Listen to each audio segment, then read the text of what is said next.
why are we on Mars? Like, what is the premise of that?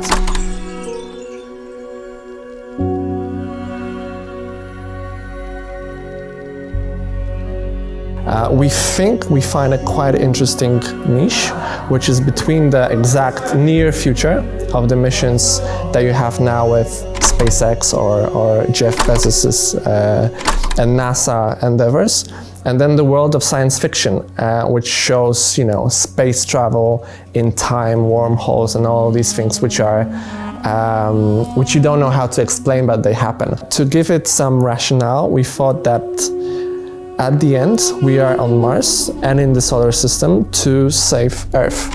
There will not be planet B. So this kind of enlightenment happened, and we started to decrease consumption on Earth. And maybe we're using materials that we source in, on the Moon or on Mars to make Earth rejuvenate.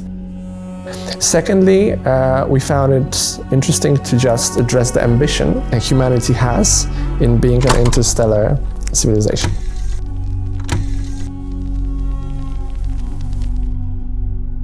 We don't have bases yet in the outer solar system, but we know that there are things happening around as well.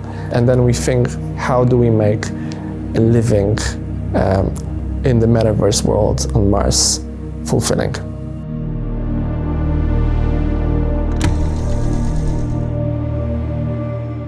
So the way how we think about Everdome is about 100, maybe 150 years from now. The solar system is already preoccupied, so we have our presence on the Moon. We have our presence on Mars with Everdome. We land in the Zero crater, which is exactly the same location that NASA chose for its Perseverance probe. And a living city needs infrastructure. It needs transportation, it needs access to food, access to energy. So when we are developing the world of Everdome City, we're thinking about the whole crater. How do we connect into energy sources? How do we connect to plantations of sustainable food?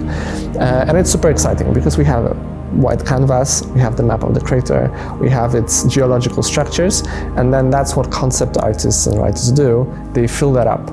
And obviously first we start at the level of our imagination, we describe it in words, and then we move into visual concepts.